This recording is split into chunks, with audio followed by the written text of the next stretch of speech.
नमस्कार। स्वागत है आपका पुरानी किताबें नई आवाज़ में। आप सुन रहे हैं प्रेमचंद जी के द्वारा लिखी गई कहानी पूस की रात। यदि आपने पहले के भाग नहीं सुने हैं तो मेरा अनुरोध है कि पहले के भाग ज़रूर सुन के आएं। तो आइए सुनते हैं कहानी में आगे। भाग 2। 1 घंटा और गुजर गया। रात ने शीत को हवा से धधकाना शुरू किया। हल्कू उठ बैठा और दोनों घुटनों को छाती से मिलाकर सिर को उसमें छिपा लिया। फिर भी ठंड कम न हुई।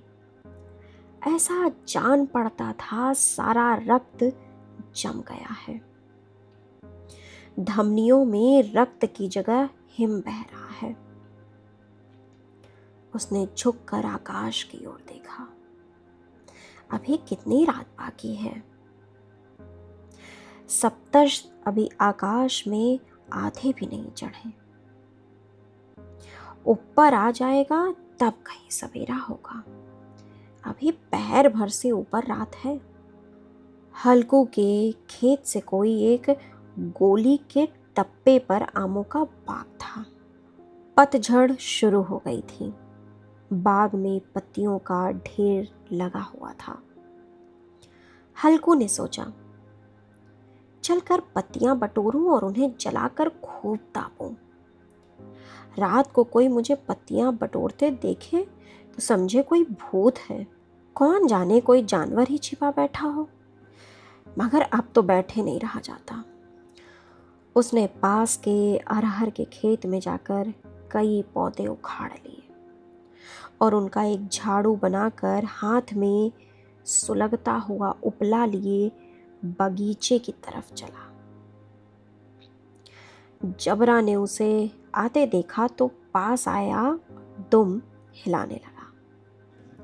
हल्कू ने कहा, अब तो नहीं रहा जाता जबरू, चलो बागीचे में पत्तियां बटोरते हैं और बटोर कर तापते हैं। टाठे हो जाएंगे तो फिर आकर सोएंगे। अभी तो रात बहुत है। जबरा ने कू करके सहमति प्रकट की और आगे आगे बगीचे की ओर चला।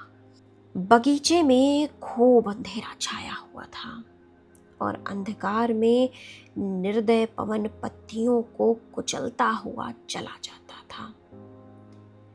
वृक्षों से ओस की बूंदें टप टप नीचे टपक रही थी। एकाएक एक झोंका मेहंदी के फूलों की खुशबू लिए हुए आया। हल्कू ने कहा, कैसी अच्छी महक आई जबरू, तुम्हारी नाक में भी सुगंध आ रही है। जबरा को कहीं जमीन पर एक हड्डी पड़ी मिल गई थी, उसे निचोड़ रहा था। हल्कू ने आग जमीन पर रख दी और पत्तियां बटोरने लगा। जरा देर में पत्तियों का एक ढेर लग गया। हाथ ठिठुरे जाते थे, नंगे पांव गले जाते थे और वह पत्तियों का पहाड़ खड़ा कर रहा था। इसी अलाव में वह ठंड को जलाकर भस्म कर देगा। थोड़ी देर में अलाव जल उठा। उसकी लौ ऊपर वाले वृक्ष की पत्तियों को छू छू कर भागने लगी।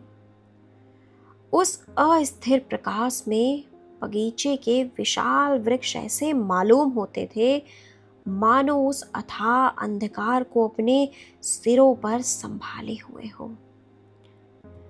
अंधकार के उस अनंत सागर में यह प्रकाश एक नौका के समान हिलता, मचलता हुआ जान पड़ता था। हल्कू अलाव के सामने बैठा आग ताप रहा था। एक क्षण में उसने दोहर उतार कर बगल में दबा ली और दोनों पांव फैला दिए, मानो ठंड को ललकार रहा हो। तेरे जी में जो आए कर। ठंड की असीम शक्ति पर विजय पाकर वह विजय गर्व को हृदय में छिपा न सकता था। उसने जबरा से कहा, क्यों जब्बर, अब ठंड नहीं लग रही? जब्बर ने कू कू करके मानो कहा, अब क्या ठंड लगती ही रहेगी। पहले से यह उपाय न सूझा। नहीं, इतनी ठंड क्यों खाते? जबरा ने पूंछ हिलाई। अच्छा आओ, इस अलाव को कूद कर पार करें, देखें कौन निकल जाता है। अगर जल गए बच्चा तो मैं दवा न करूंगा। जबरा ने उस अग्निराशि की ओर कातर नेत्रों से देखा। मुन्नी से कल कह न देना, नहीं तो लड़ाई करेगी। यह कहता हुआ वह उछला और अलाव के ऊपर से साफ निकल गया। पैरों में जरा लपट लगी, पर वह कोई बात न थी। जबरा आग के गिर्द घूम कर उसके पास आ खड़ा हुआ। हल्को ने कहा, चलो चलो, इसकी सही नहीं, ऊपर से कूद कर आओ। वह फिर कूदा और अलाव के इस पार आ गया। पत्तियां जल चुकी थीं। बगीचे में फिर अंधेरा छाया था। राख के नीचे कुछ कुछ आग बाकी थी, जो हवा का झोंका आ जाने पर जरा जाग उठती थी, पर एक क्षण में फिर आंखें बंद कर लेती थीं। हल्कू ने फिर चादर ओढ़ ली और गर्म राख के पास बैठा हुआ एक गीत गुनगुनाने लगा। उसके बदन में गर्मी आ गई थी, पर ज्यों ज्यों शीत बढ़ती जाती उसे आलस्य दबाए लेता था। जबरा जोर से भूख कर खेत की ओर भागा। हल्कू को ऐसा मालूम हुआ कि जानवरों का एक झुंड उसके खेत में आया है। शायद नील गायों का झुंड था। उनके कूदने दौड़ने की आवाजें साफ कान में आ रही थीं। फिर ऐसा मालूम हुआ कि वह खेत में चर रही हैं। उनके चबाने की आवाज चर चर सुनाई देने लगी। उसने दिल में कहा, नहीं, जबरा के होते कोई जानवर खेत में नहीं आ सकता, नोच ही डाले, मुझे भ्रम हो रहा है। कहा, अब तो कुछ नहीं सुनाई देता, मुझे भी कैसा धोखा हुआ। उसने जोर से आवाज लगाई, जबरा, जबरा। जबरा भूखता रहा, उसके पास ना आया। फिर खेत के चरे जाने की आहट मिली। अब वह अपने को धोखा ना दे सका। उसे अपनी जगह से हिलना जहर लग रहा था। कैसा दंदाया हुआ था इस जाड़े पाले में खेत में जाना, जानवरों के पीछे दौड़ना। असूझ जान बैठ पड़ा। वह अपनी जगह से ना हिला। उसने जोर से आवाज लगाई, हिलो, हिलो, हिलो। जबरा भूख उठा। जानवर खेत चर रहे थे, फसल तैयार है। कैसी अच्छी खेती थी, पर ये दुष्ट जानवर उसका सर्वनाश किए डालते हैं।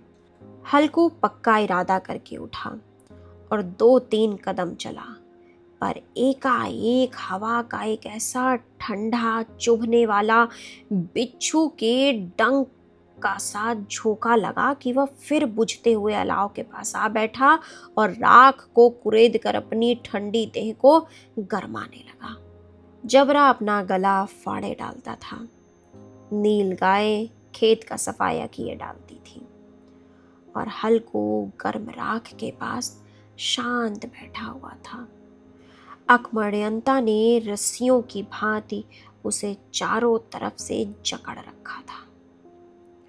उसी राख के पास गर्म जमीन पर वह चादर ओढ़कर सो गया। सवेरे जब उसकी नींद खुली तब चारों तरफ धूप फैल गई थी और मुन्नी कह रही थी, क्या सोते ही रहोगे? तुम यहां आकर रम गए और उधर सारा खेत चौपट हो गया।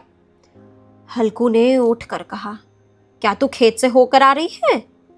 मुन्नी बोली, हाँ, सारे खेत का सत्यानाश हो गया। भला ऐसे भी कोई सोता है? तुम्हारे मड़ैया डालने से क्या हुआ? हल्कू ने बहाना दिया, मैं मरते मरते बचा, तुझे अपने खेत की पड़ी है।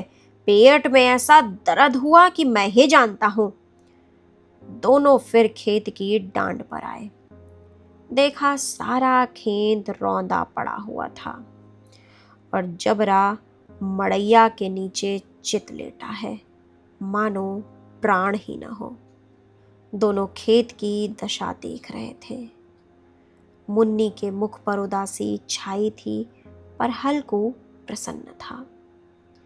मुन्नी ने चिंतित होकर कहा, अब मजूरी करके माल गुजारी भरनी पड़ेगी।